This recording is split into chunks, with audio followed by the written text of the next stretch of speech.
지난 시간 우리는 바울이 큰 근심이 있고 그치지 않는 고통이 있다는 말씀을 나누었습니다. 그것은 자신의 동족 유대인을 위한 것이었습니다. 이방인들은 하나님의 은혜를 누리고 있었습니다. 그러나 유대인들은 아직도 주님을 알아보지 못하였습니다. 주님이 오시는 것을 기다리지 못했고 주님이 오셨을 때도 핍박하였고 그리고 마침내 십자가에 못 박아 죽였습니다. 북한에서 나온 사람들은 좋은 일이 있어도 북한에 두고 온 가족들을 생각한다고 합니다. 그리고 힘든 일이 있어도 어려운 일이 있어도 북한에 두고 온 가족들이 떠오른다고 합니다. 바울이 지금 바로 그런 상황입니다. 이방에 나와서 하나님의 복음을 전하며 하나님의 나라가 선포되고 주님의 능력이 나타나는 그 아름다운 자리에서 누리지 못하고 있는 자신들의 동족을 생각하니까 큰 근심이 되고 그치지 않는 고통이 된다고 말합니다. 근데 바울은 여기에 머물지 않습니다. 내가 저주를 받겠습니다. 이스라엘 대신 저주를 받겠습니다. 그리고 내가 구원에서 끊어질지라도 민족을 구원하고 싶다고 이렇게 외치고 있습니다. 영혼을 생각하는 것, 그걸 넘어서 근심하는 것, 그리고 아파하는 것을 넘어서서 대가를 치르더라도 목숨을 지불하더라도 동족을 구원하고자 하는 이 마음은 겟세마네 동산에서 우리를 위하여 기도하시는 예수님의 마음인 것이고, 돌에 맞아 죽으면서도 사람들을 용서하는 스데반의 마음인 것이고, 자신을 배반하고 범죄하였던 이스라엘 백성들을 살리기 위해서 자신의 목숨을 내걸었던 모세의 기도인 것입니다. 사랑하는 여러분, 믿음이 깊어지고 깊어져서 저와 여러분에게도 이런 고통이 있기를 간절히 바랍니다. 우리 자식을 왜 공부를 못할까? 근심이다. 여러분 이런 거 말고요. 우리는 왜 돈이 잘 안 벌어지냐? 뭐 이런 근심 말고요. 영혼을 위해서 하나님 앞에 돌아오지 못하는 그 영혼을 위하여 고통을 느끼고 내 생명을 지불하고라도 그들을 구원하고자 하는 열망이 우리 가운데 있다면 하나님이 크게 기뻐하실 것입니다. 우리는 이런 상황을 보면서 한 가지 결론을 내릴 수 있습니다. 유대인은 실패했다. 저런 바보 같은 것들이 있는가? 주님이 오실 것이라고 구약 성경이 예언을 했고 예수님이 실제로 말씀대로 오셨고 그리고 그가 사역하시면서 하나님의 나라의 표적을 보여주었기 때문에 제대로 눈이 붙어있는 사람이라면 그분이 메시아라는 것을 분명히 알만한 것이 보여졌음에도 불구하고 그들은 예수님을 받아들이지 않았습니다. 율법을 몰라서 그랬습니까? 아닙니다. 성전이 없어서 그랬습니까? 그것도 아닙니다. 유대인들은 가장 주님께서 먼저 부른 자들이요, 가장 첫 번째로 열매 맺게 하려는 자들이었음에도 불구하고 지금은 하나님께서 보내주신 그 메시아를 알아보지 못하고 그를 핍박하고 그를 죽이고 그를 통하여 우리에게 주시는 하나님의 영광을 누리지 못하고 있는 신앙적 실패한 자들로 보이기 때문에 그렇습니다. 그래서 사람들은 유대인들을 조롱하였을 겁니다. 야, 저것들 바보야. 유대인들은 실패했어. 저 멍청한 놈들이 있을 수 있나? 여러분, 과연 유대인은 실패했습니까? 유대인들은 소망이 없습니까? 오늘 본문 말씀은 이 민족을 향하여 아파하는 바울이 그러나 유대인이 실패했는가? 유대인은 소망이 없는가에 대하여 답을 하는 내용이 기록된 본문입니다. 바울은 스스로 세 가지의 질문을 하고 세 가지의 답을 합니다. 세 가지의 질문과 세 가지의 답을 통해서 이스라엘이 실패했는가에 대하여 응답하고 있습니다. 여러분, 우리는 오늘 과연 이스라엘은 실패했는가를 함께 나누려고 합니다. 첫 번째 6절에 나오는 말씀입니다. 하나님의 말씀은 폐하여진 것 같지 않도다. 하나님의 말씀이 폐하여진 것 같지 않도다. 이 말을 조금 우리식으로 바꾸자면 하나님의 말씀은 실패하지 않았다라는 겁니다. 하나님의 말씀은 실패하지 않았다. 여기서 하나님의 말씀은 특별히 이스라엘 백성에게 주신 하나님의 언약을 말하는 겁니다. 하나님은 이스라엘 백성들에게 엄청난 축복을 주셨지요. 지난 시간에 우리는 8가지의 특권이 있다고 말했습니다. 조상들도 그의 것이고 언약이 있고 무엇보다도 예수 그리스도께서 혈통으로 이스라엘을 통하여 이 땅에 오십니다.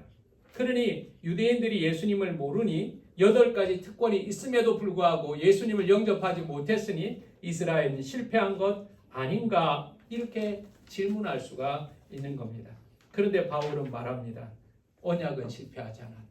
말씀은 실패하지 않았다. 하나님의 말씀은 실패하지 않았다. 그러면 왜 실패하지 않았다고 말할 수 있을까? 첫 번째로 육적 이스라엘에서 혈통으로 태어난 사람들이 다 이스라엘이 아니라는 말입니다. 애초에 육신의 이스라엘이 참 이스라엘이 아닙니다.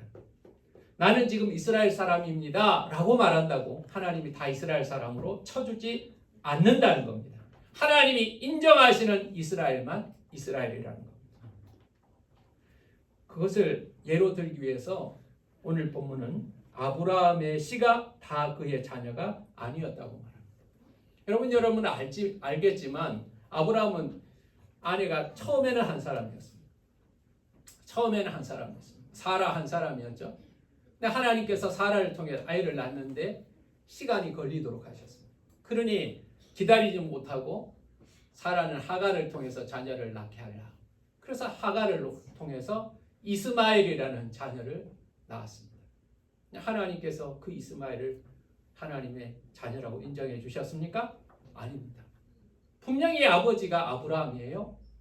그런데도 아브라함의 씨가 아니라는 거예요. 참 이스라엘이 아니라는 거예요.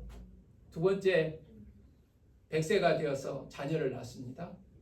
이삭을 낳았죠. 하나님이 그 사람이 그 이삭이 하나님의 씨라고 말합니다.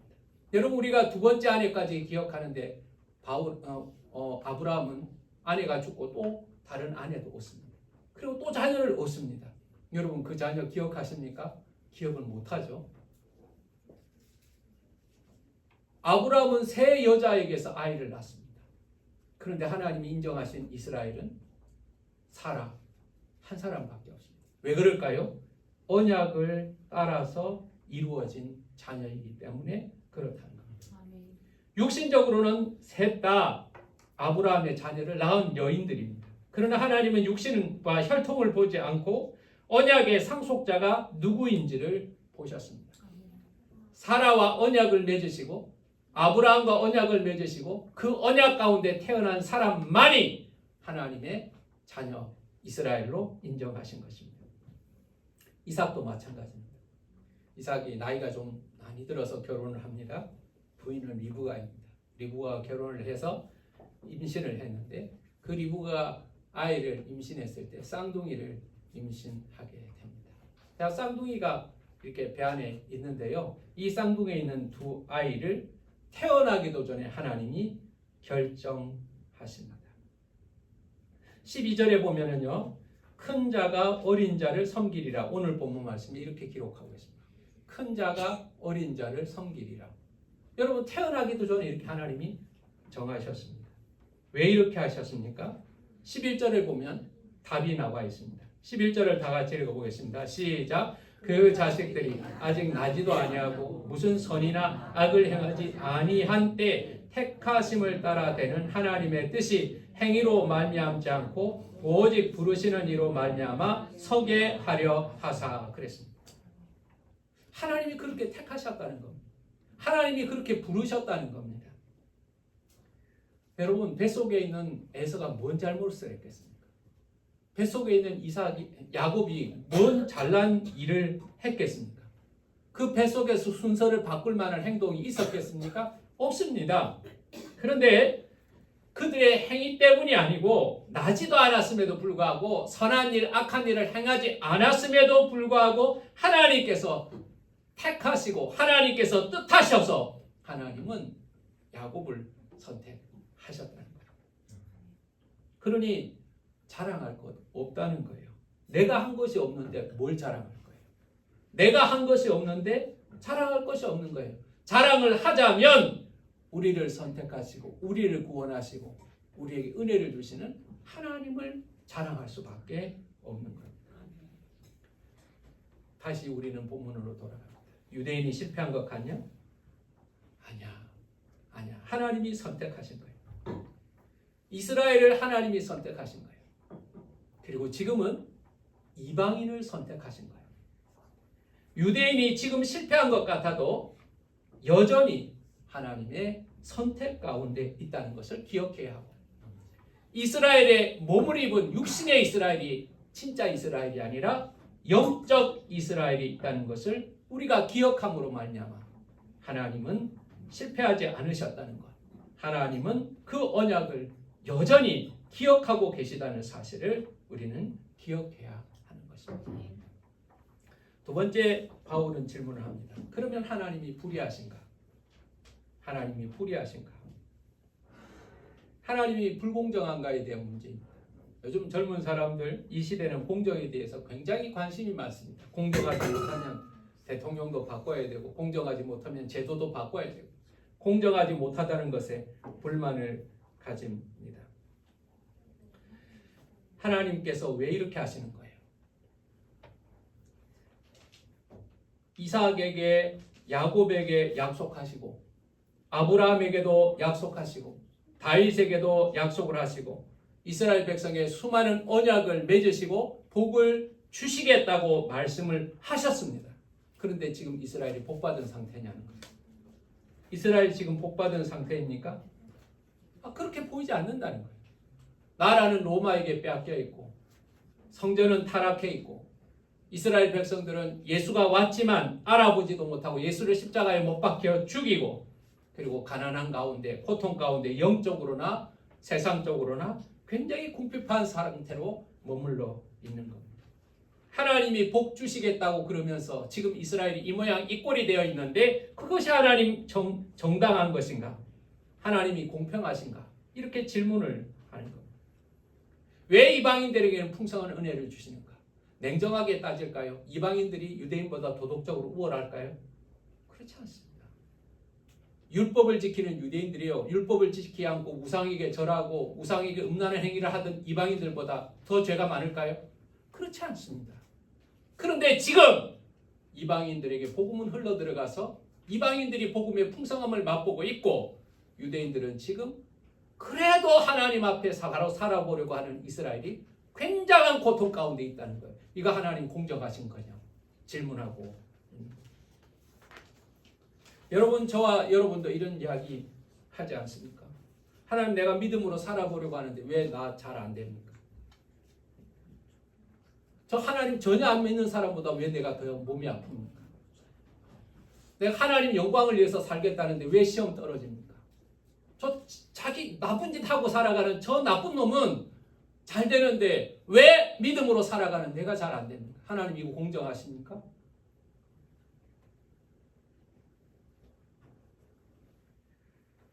두 번째, 하나님의 응답을 합니다. 16절입니다. 그런즉 원하는 자로 말미암음도 아니요 다른 박제라는 자로 말미암음도 아니요 오직 긍휼히 여기시는 하나님으로 말미암음이니라. 이방인이 복을 받는 것이, 이방인이 복음의 영광을 누리는 것이 자기들이 원해서 그런 것도 아니라는 거예요. 노력을 해서 그들이 더 나아서 그렇게 된 것이 아니라는 거예요. 그럼 왜 그렇게 됐냐? 하나님이 그들을 긍휼히 여기셔서 이와 같은 일이 일어나게 되었다는 거예요. 원래는 이스라엘 백성들이 누려야 할 복이에요. 이스라엘 백성들에게 먼저 전해진 말씀이에요. 그런데 지금 이방인들이 누리는 그 이유는 이방인들이 유대인보다 탁월해서가 아니라 하나님께서 이방인들도 긍휼히 여기시기 때문에 그들에게 하나님의 은혜가 임하였다고 말하고 있는 거예요. 그럼 왜 이스라엘은 긍휼히 안 여겨주세요? 이렇게 질문할 수 있어요. 왜 이방인들은 긍휼히 여겨주시는데 이스라엘은 긍휼히 여겨주시지 않습니까? 라고 우리는 질문할 수 있어요. 거기에 대해서 우리는 답할 수 있습니다. 하나님은 지금 이스라엘을 이용하고 계신 것입니다. 여러분, 이스라엘을 하나님은 이용하고 계신 것입니다. 우리는 요셉의 사건을 기억합니다. 창세기에 보면 요셉이요, 죄가 없는데도 형들에게 팔려서 노예로 애굽에 내려가게 됩니다. 눈물 젖은 빵을 먹으면서 고생하면서 많이 힘들어하면서 그는 결국 애굽의 총리까지 올라오게 됩니다. 자신의 가족, 자신의 형제, 자신의 아버지를 잊고 총리로서 살아가는 그 앞에 그 형제들이 나타나게 됩니다. 너무나 충격을 받아서 요셉이 자기 신분도 드러내지 못하고 울었습니다. 혼자서 울었습니다. 도대체 이게 어떻게 된 일인가? 저 형들한테 나를 알려야 될까? 말아야 될까? 형들을 보복해야 될까? 용서해야 될까? 도대체 이게 너무나 큰 충격이라서 해결이 안 되는 거예요. 미루어 두었습니다. 그냥 울었습니다. 그러고 나서 나중에 뭐라고 말합니까? 형들이 나를 팔았다고 해서 근심하지 마십시오. 나를 여기에 보낸 것은 형들이 아니라 하나님이시라고 이야기합니다.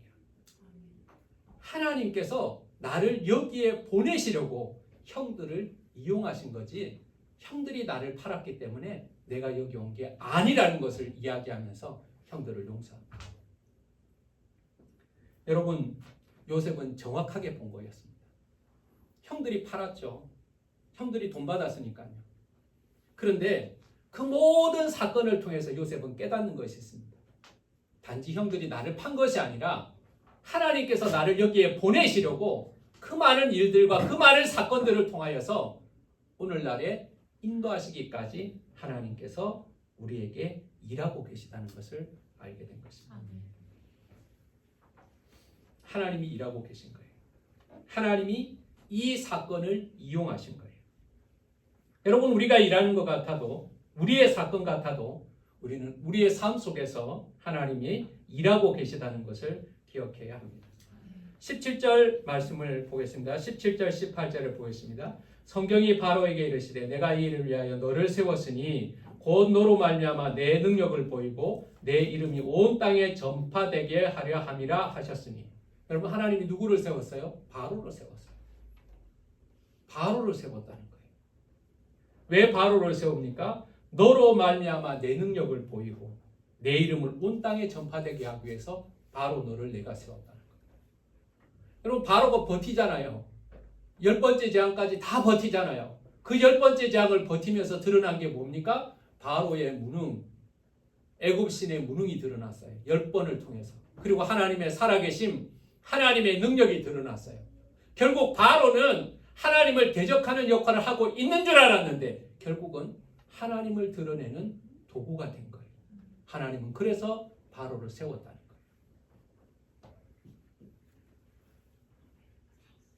마찬가지로 이스라엘의 실패는요, 이스라엘이 하나님의 구원의 도구로 사용되고 있다는 것을 의미하는 겁니다.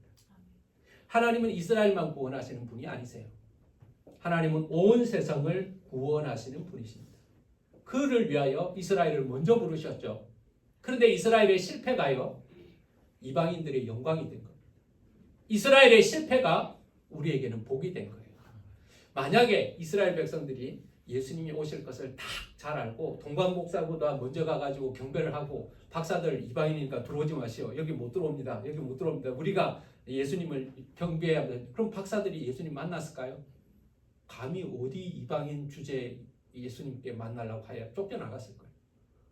예수님은 정말 잘 믿어보세요. 우리 예수님 오셨다. 막 잘 똘똘 뭉쳐가지고 예수님 정말 잘 믿었다면 그리스도인들이 사마리아로 갔을까요? 안 가요. 왜 가요? 여기가 이렇게 좋은데. 다른 나라로 갔을까요? 안디옥으로 갔을까요? 다메섹으로 갔을까요? 갈 일이 없어요. 우리 땅에서 예수 잘 믿고 사는 게 축복이지 왜 굳이 예수 믿겠다고 외국으로 이민을 가요? 지금도 이민 가면 힘든데 그 시대에 이민 가는 게 얼마나 힘들었겠어요. 그런데 이스라엘은 예수를 믿는 데 실패했어요. 예수를 알아보지 못해서 예수를 기다리지 않았고 예수를 핍박하고 교회를 핍박했습니다. 그로 말미암아 예수 믿는 자들이 흩어지게 되고 흩어진 자들이 이방인에게 복음을 전하게 되고 복음을 전함으로 인하여 이방인들은 이스라엘에게 약속하신 영적인 축복들을 누리고 있었던 거예요. 이스라엘의 실패도 하나님의 도구가 된 거예요. 그래서 하나님은 이렇게 말씀하신다. 18절을 보겠습니다. 그런즉 하나님께서 하고자 하시는 자를 긍휼히 여기시고 하고자 하시는 자를 완악하게 하시느니라. 하나님이 하고자 하는 자, 하나님이 쓰시려고 하는 사람을 긍휼을 베푸습니다. 야, 너 복 받아라. 하나님이 또 완악하게 해야 될 놈에게는 완악하게 내버려 두십니다. 하나님이 나쁜 마음을 주신다 이런 뜻이 아니에요. 하나님은 강제로 나쁜 마음을 주시는 분은 아니세요. 하나님을 거역하고 반대하는 자를 내버려 놓으시는 분이라고 이해하는 것이 맞아요. 그 악하고 완악한 마음을 하나님은 그대로 사용하신다는 거예요. 바로의 악한 마음을 사용하셔서 하나님의 영광을 드러내시는 거예요. 이스라엘의 악한 마음을 사용하셔서 이방의 풍성이 되게 하시는 거예요. 그러므로 여러분, 이스라엘의 실패조차도 하나님이 그를 사용하시는 기회라는 사실을 여러분 기억하시길 바랍니다. 우리가 보기에는 이스라엘은 실패했어요. 그런데 하나님은 그 실패도 이용하고 계시다는 사실을 우리는 알 수가 있는 것입니다. 자, 그러면 마지막 세 번째 질문으로 우리는 들어갑니다. 그렇다면 하나님이 어찌 허물을 하실 수 있는가? 18절을 다 같이 읽어보겠습니다. 시작. 그런즉 하나님께서 하고자 하시는 자를 긍휼히 여기시고 하고자 하시는 자를 완악하게 하시느냐. 혹 내게 말하기를 그러면 하나님이 어찌하여 허물하시느냐. 여러분 이 말이에요. 하나님이 긍휼 여길 자에게 긍휼을 베푸시고 완악하게 한 자에게 완악하게 했다면 하나님이 어떻게 허물할 수 있겠냐는 거예요. 하나님이 완악하게 만들어 놓고 하나님이 그 사람을 허물을 한다면 그 사람 벌 준다면 그 하나님이 문제가 있는 거 아니냐는 거예요. 하나님이 은혜를 베푸시고 하나님이 완악하게 하셨는데 그 완악하게 되었다고 하나님이 또 그에게 벌을 주신다면 하나님 그건 너무한 거 아니냐고, 하나님이 그렇게 하신 거 아니냐고 우리가 이렇게 질문을 할 수가 있어요. 이렇게 질문하는 사람의 특징은 뭡니까? 하나님을 열심히 믿지 않는 사람들이 이렇게 질문을 합니다. 하나님 왜 이렇게 우리한테 책임을 물으시냐? 하나님이 하셨다면, 하나님이 선택하셨다면, 하나님이 은혜를 주셨다면 하나님이 다 하셨는데 왜 그거 우리 책임이냐고, 나한테 무슨 책임이 있냐고. 하나님이 선택하시고 하나님이 은혜를 보내셨다면, 하나님께서 완악하게 하셨다면 하나님이 주권적으로 일하신 것이기에 인간에게 무슨 책임을 물어서 안 되는 거 아니냐는 거예요. 죄를 물어서 안 되는 거 아니냐는 거예요. 이스라엘의 실패가 하나님의 계획 가운데 있는 것이라면 이스라엘에게는 죄를 물어서 안 되는 거 아니냐는 거예요. 이스라엘의 불평이 정당하게 느껴지기도 합니다. 제가 몇 번 예를 들었던 것 같지만 고등학교 3학년 때 김기영이라는 친구가 있습니다. 잘 못됐습니다. 이야기를 안 하겠는데 바로 내 앞에 있던 친구여서 SK 이사가 됐다는 것까지 제가 기억하고 지금은 나왔는지 안 나온지 SK그룹이니까요. 꽤 잘했죠. 둘이서 교회를 다니는 친구였고요. 둘 다 신학교 가기로 생각을 했습니다. 근데 그 친구가 저보다 공부를 더 잘해서 서울대 철학과를 썼고요. 저는 부산에 있는 대학교 가게 됐습니다. 저는 합격했습니다. 그 친구는 떨어졌습니다. 1년 후에 반 친구들끼리 만났는데 저는 철학과 다니지만 나는 하나님 믿고 또 신학을 공부해야 된다는 생각이 있었기 때문에 대학 다닐 때 술을 마시지 않았어요. 근데 그 친구는 술을 마시는 거예요. 그래서 제가 그 친구한테 말했어요. 야 기영아, 너 왜 교회 다니는 애가 술 마시냐 그러니까 걔가 이렇게 말합니다. 하나님이 나를 술 마시게 했대요. 뭔 말이냐 그랬더니 내가 합격을 했으면 철학과 가서 공부 열심히 하고 신학과 가서 목사가 되고 하나님을 위해서 살라고 내가 마음을 먹었는데 하나님이 떨어뜨렸기 때문에 나는 철학과 못 가게 되고 재수해가지고 다른 데 가게 됐다. 그래서 하나님이 나를 떨어지게 했기 때문에 나는 술을 마시는 거라고. 여러분, 떨어지는 거는 지가 실력 없어 떨어진 거예요. 근데 떨어진 것은 하나님 책임입니다. 술을 마시고 마시지 않고는 자기의 선택입니다. 근데 하나님께서 자기를 술을 마시게 했다는 거예요. 여러분, 이게 우리의 논리라는 거예요. 우리한테 유리한 것은 우리 책임이라고 말하고요. 우리한테 불리한 것은 하나님 책임이라고 밀어버리는 거예요. 인간은 자신의 실수를 하나님에게 전가를 합니다. 하와에게 물어봤습니다. 너 왜 먹었냐? 그랬더니 하와가 뭐라고 말합니까? 하나님이 만든 뱀이 먹으라고 그랬습니다. 하나님이 만든 뱀이 먹으라고 그랬습니다. 누구 책임이요? 뱀 책임이지만 결국 하나님 책임인 거예요.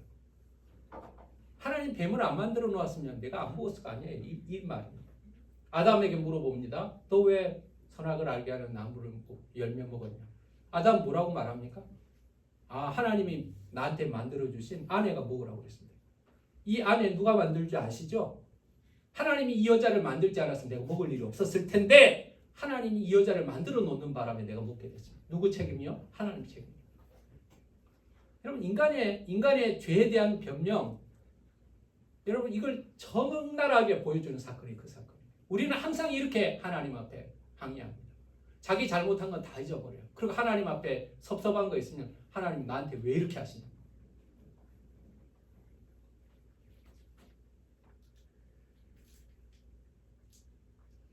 하나님께서 이스라엘을 타락시켰습니까? 그럼 가만 생각해 보세요. 하나님께서 우상 만들어 주셨습니까? 이스라엘이 타락을 했지만, 이스라엘이 선지자와 예언자들을 죽였지만, 이스라엘이 그 보내신 아들조차 죽였지만 하나님은 버리지 않고 사용하신 것이지 하나님이 그들을 타락시킨 것이 아닙니다. 우리는 하나님의 주권에 반대할 자격이 또한 없습니다. 오늘 본문을 보세요. 이 사람아, 내가 누구이기에 감히 하나님께 방문하느냐? 지음을 받은 물건이 지은 자에게 어찌 나를 이같이 만들었느냐 말하겠느냐? 토기장이가 진흙한 덩이로 하나는 귀 있을 그릇을 하나는 천 있을 것을 만든 권한이 없는가? 하나님의 주권이라는 겁니다. 당장 벌을 주시든 조금 더 기다려 주시든 그건 하나님의 주권이라는 겁니다. 22절을 보겠습니다. 만일 하나님이 그의 진노를 보이시고 그의 능력을 알게 하고자 하사 멸하리고 준비된 진노의 그릇을 오래 참으심으로 관용하시고 23절을 보세요. 또한 영광 받기로 예배하신 바 긍휼의 그릇에 대하여 그 영광의 풍성함을 알게 하고자 하셨을지라도 무슨 말 하겠냐는 거. 다시 말할게요. 인간이 자기 나름의 어떤 기준을 세워놓고 하나님은 그 기준에 따르라고 요구할 권리가 없다는 겁니다. 내 생각에 하나님은 이러해야 한다고 생각하는 권리가 없다는 겁니다. 하나님이 어떤 모양으로 심판을 하시든 하나님이 심판을 유보하시고 참으시든 그걸 반대할 권한은 인간에게 없다는 것입니다. 하나님의 긍휼에 대해서도 하나님의 진노에 대해서도 그건 우리의 권리가 아니라는 겁니다. 여러분, 중요한 것은 이 그릇은 유대인뿐만 아니라 이방인도 포함하는 그릇이라고 말하고 있습니다. 하나님께서는 진노의 그릇을 기이 참으심으로 인내하시고 그리고 긍휼의 그릇에 아름다운 이방인들도 불러서 이방인과 유대인들이 하나가 되어 하나님의 긍휼을 맛보게 하려는 계획 가운데 우리를 이끌어가고 계시다는 거예요. 하나님은 이 그릇을 이방인의 그릇, 유대인의 그릇으로 나누는 분이 아니고 지금 유대인의 실패를 통해서 하나님께서는 긍휼의 그릇, 이방인도 참석하고 유대인도 참석하고 하나님의 길이 참으시는 가운데 우리에게 은혜를 베푸시는 이 긍휼의 그릇을 만들어가고 계신다는 것이. 그러므로 여러분, 이스라엘은 실패한 것처럼 보이지만 실패한 것이 아니라는 거예요. 이스라엘은 범죄하였습니다. 이스라엘은 노예 생활하고 있습니다. 이스라엘은 예수를 십자가에 못 박았습니다. 이스라엘은 교회를 핍박하고 믿는 자들을 죽였습니다. 지금도 하나님께 돌아오고 있지 않습니다. 그러나 하나님은 그 이스라엘, 범죄한 이스라엘, 하나님을 버린 이스라엘을 긍휼의 그릇을 만들어 나가는 도구로 삼고 계시다는 거예요. 지금 저거 보이지? 지금 반대하고 있지? 지금 실패한 것 같지? 근데 그 실패를, 그 완악함을, 그 고집스러움을 하나님은 이방인의 풍성으로 만들어내고 긍휼의 그릇을 만들어내는 도구로 삼고 계시다는 거예요. 27절을 다 같이 보겠습니다. 다 같이 읽겠습니다. 시작. 또 이사야가 이스라엘에 관하여 외치되 이스라엘 자손의 수가 비록 바다에 모래같을지라도 남은 자만 구원을 받으리라. 여러분, 이스라엘 다 구원받는 게 아니라는 거예요. 이스라엘이 다 구원받지 않았다고 실망하지 말라는 거예요. 원래 이스라엘 백성들이 다 구원받기로 된 적은 없다는 거예요. 아브라함의 씨가 다 아브라함의 씨가 아니었다는 거예요. 뿐만 아니라 이사야에게 말하기를 바다에 모래가 될지라도 하나님은 그 중에 남은 자만 구원하신다 그랬지 이스라엘 다 구원하신다고 말씀하신 적 없다는 거예요. 그러므로 이스라엘 실패했다고 말할 것이 아니라는 거예요. 29절 마지막으로 같이 읽겠습니다. 시작. 또한 이사야가 미리 말한 바 만일 만군의 주께서 우리에게 씨를 남겨두지 아니하셨더라면 우리가 소돔과 같이 되고 고모라와 같았으리라 함과 같으니라. 이스라엘이 실패한 것 같지만 망한 것 같지만 그 아니라는 거예요. 하나님은 거기에 거룩한 씨를 남겨놓으셨다는 거예요. 만약 하나님이 그 씨를 남겨놓지 않으면 이스라엘도 소돔과 고모라처럼 멸망했을 건데 이스라엘은 그렇게 멸망하지 않는다는 거예요. 바울은 보고 있는 거예요. 이 타락한 이스라엘 가운데 하나님은 남은 자를 두셨다는 거. 그리고 이 타락한 이스라엘 가운데 거룩한 씨를 남겨놓으셨다는 거. 그리고 그 이스라엘의 실패를 통해서 그 실패가 하나님의 도구가 되어서 이방인과 유대인들을 다 하나님의 백성으로 부르는 긍휼의 그릇을 만들어가는 하나님의 거룩한 계획 가운데 있다는 사실을 그는 보고 있는 거예요. 여러분, 이스라엘은 실패한 것 같지만 오늘 본문은 분명히 말합니다. 이스라엘은 실패한 것이 아니다. 하나님은 실패한 것을 사용하시기 때문에 이스라엘의 실패는 실패로 그치는 것이 아닌 겁니다. 그 실패를 하나님이 이용하시니까 그 실패는 실패가 아닌 것이 되는 거죠. 사랑 여러분, 가장 큰 축복을 받았던 이스라엘이 버림받고 실패한 것처럼 보이지만 하나님은 온 세상을 향한 긍휼의 그릇을 만들어 가시는데 이스라엘의 실패를 사용하고 계신 겁니다. 그들은 버림받은 것이 아닙니다. 남은 자들이, 거룩한 씨들이 하나님의 은혜 안에서 드러나게 될 것입니다. 여러분 기억하십시오. 하나님은 실패를 잘 사용하시는 분이십니다. 모세가 애굽에서 40살에 자기의 백성들을 구원하는 데 성공했다면 이스라엘 백성들을 출애굽하는 일에 쓰임받지 못할 것입니다. 그는 실패했습니다. 한 사람도 구원하지 못하고 도망 나왔습니다. 자기의 힘으로 자기의 노력으로 민족을 구하는 데는 단 한 사람도 구원을 못했습니다. 실패자이죠. 그래서 하나님 앞에 부름을 받았을 때 너 가가지고 내 백성을 구원하라 라고 말할 때 모세는 담대하게 말합니다. 하나님, 내가 누군데 나보고 가라고 하십니까? 나 한 사람도 구원 못한 사람이에요. 바로가 얼마나 무서운 사람인데 나보고 가라 합니까? 나 같은 실패자를 가라고 하십니까? 여러분, 철저하게 실패를 하나님 앞에 고백합니다. 그때 하나님이 실패자 모세를 사용하셨죠. 여러분, 베드로가요 물고기를 밤에 엄청나게 잡았다고 칩시다. 그럼 예수님 따라갔을까요? 베드로야, 나를 따르라. 내가 너를 사람 낚는 어부가 되게 하리라. 그럴 때 아이고, 나는 물고기가 독합니다. 이 물고기가 얼마나 좋은데 예수님 딴 데 가서 알아보세요. 나는 물고기만 잡아도 됩니다. 라고 말했을 겁니다. 근데 베드로는 실패한 어부였어요. 밤새도록 물고기를 잡지만 못했어요. 그 실패한 베드로에게 찾아오셨어요. 그 무기력하고 무능한 베드로에게 찾아오셨어요. 그리고 그를 주님의 은혜로 인도하셨어요. 사랑하는 여러분, 우리의 삶 가운데서도 실패가 있습니다. 어떤 사람은 사업에 실패할 수도 있고요, 공부에 실패할 수도 있고요, 자녀를 양육하는 데 실패할 수도 있습니다. 건강에 실패한 사람도 있을 거예요. 그때 여러분, 내가 실패했다고 해서 하나님이 실패했다고 여러분 착각하지 마세요. 원망하지도 마세요. 낙심하지도 마세요. 하나님은 우리의 실패를 사용하시는 분이라는 사실을 여러분 기억하시길 바랍니다.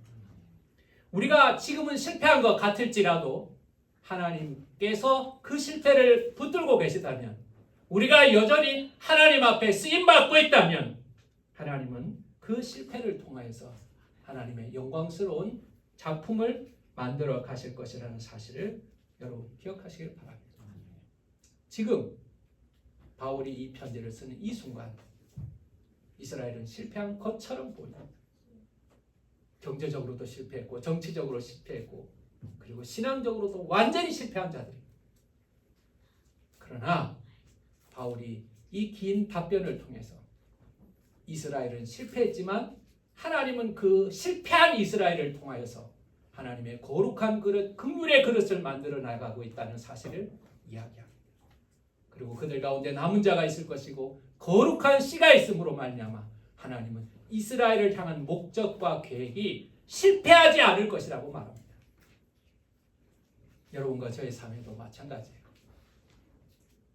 우리의 실패는 하나님을 놓쳐버리는 것이 실패입니다. 하나님을 붙잡고 있다면, 하나님이 나와 함께하고 있다면 내 지금 삶이 어떠하든지, 다른 사람들이 나를 보고 실패했다고 말하든지, 어떠한 상황에 있을지라도 나의 실패를 통하여서 하나님은 하나님의 일하심을 드러낼 것이라는 사실을 여러분 기억하시기를 바랍니다. 내가 실패해도 나를 붙잡고 계시는 하나님은 실패하지 않는다는 사실을 기억하면서 여러분의 삶에 실패가 찾아올 때 하나님을 붙잡은 손이 놓지 않는, 하나님을 믿는 믿음에서 실패하지 않는 저와 여러분 되시기를 예수 이름으로 축원합니다. 기도하겠습니다. 하나님 아버지, 이스라엘은 실패한 것처럼 보입니다. 정치적으로 실패했습니다. 식민지입니다. 경제적으로 실패했습니다. 굉장히 가난했습니다. 영적으로도 실패했습니다.